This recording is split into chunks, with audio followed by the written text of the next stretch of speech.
Coach, you've been to Hoover a few times, so what makes this event so special, and also what does it take to win there in the past and now in the single elimination format for a second time? It's just a really cool event.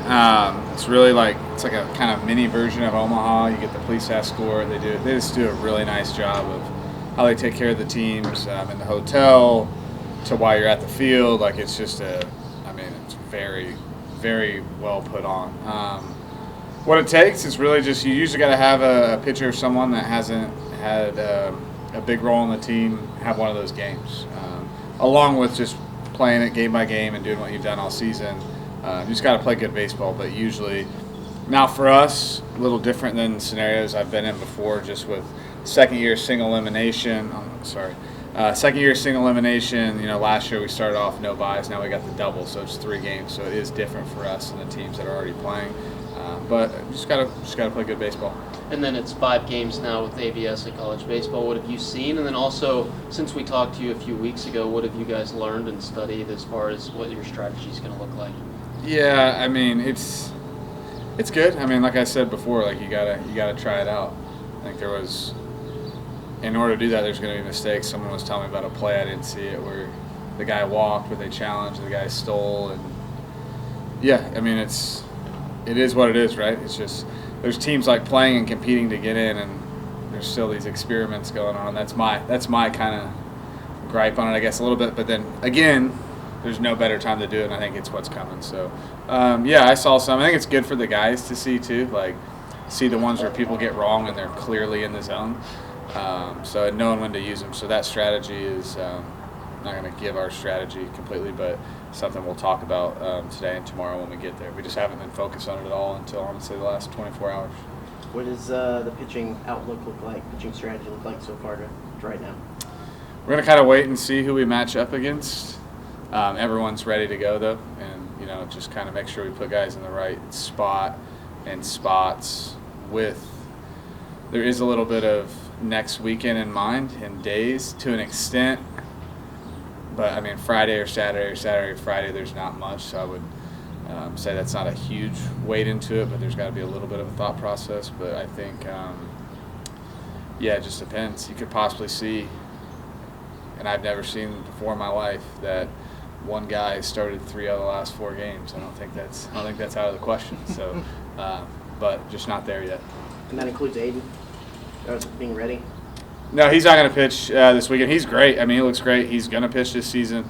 Again, this season he's going to pitch in the postseason, but we're going to keep him. He's going to throw when he's there. He's going to throw on Thursday and Friday. So we're just going to probably, I would say, unless he just feels great, I would say we're going to lean way, way heavy towards that. We're just going to keep him for the regional. So kind of what you've been saying a little bit, just what's the balance of you want to play to win, but you know there's more stuff ahead for We're playing to win. Now, there is certain factors that are different in this tournament than what would be in a regional. You might ask someone to stretch a little or come back earlier, do something you wouldn't normally ever do in a regional. We're not going to do that in the SEC tournament. You know what I mean? So it's that's the biggest difference, right? If a guy's super banged up or something, you're just not going to push it as far as you would if it's win or go home, because we got more games to play. To that point, what has the last few days been like, and how beneficial has it been for you guys to get some rest? It's been good. It was it's honestly similar to last week. We had that doubleheader against Auburn that got done on Friday? Or no, Saturday. Saturday, yeah. Excuse me. And we got a couple days off, and it was good. We did the same exact thing this week as we did last week. We took Sunday off, pretty off Monday, but they were all in here anyway, doing stuff, light stuff on their own, make sure they played catch, pitchers through, because they can't take too many days off. But it was good. What's the biggest growth you've seen in Jorian's game from when he first stepped onto campus to now being able to have the season he did through SEC play? I think just learning the game, and anywhere from base running to where to throw the ball in the outfield to working counts and knowing pitches, and he's done just a tremendous job. It's just been cool to see. He has the talent that's evident, but bigger than talent, he's got an elite mindset. He's very, very coachable.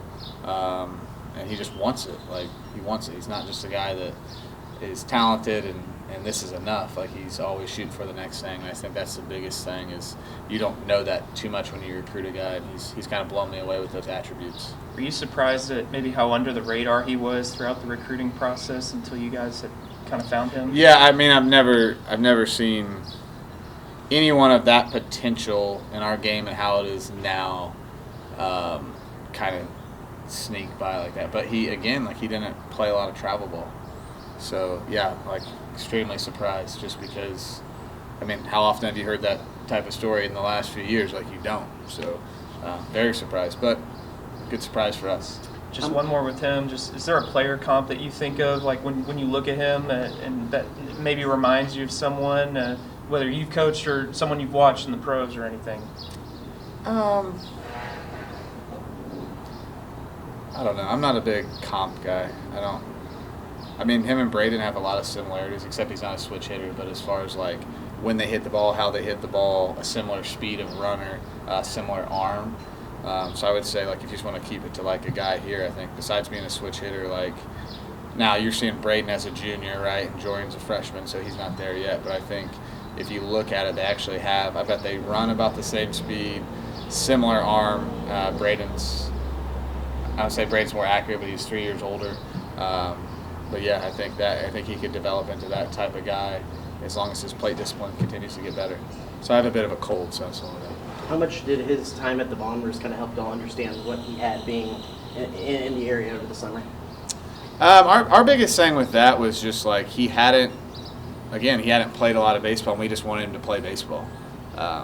We talked a little bit, but we were not coaching him during that time, and just get him out there, get him at bats. So yeah, I think it helped a lot as much as. And once he committed to us too, we were like pushing him to do these different events and do stuff. We wanted him to play more, and it's a big reason why. Like, I think I've said it before, but like when Gavin was rehabbing, we had all those rehab at bats. It was Jorian and Gavin the whole time because we wanted the pitcher, whoever it was, to have a left-handed hitter, and we wanted Jorian. We just thought, and like an at bat's like an investment, right? As many as you can get in, and we just kind of that was the plan all along, and he's got to execute and do well and continue to get better, and he has. Does he project to maybe move to center field next year at all? Have y'all even thought about that? I'm not even thinking about that. Okay. Sorry.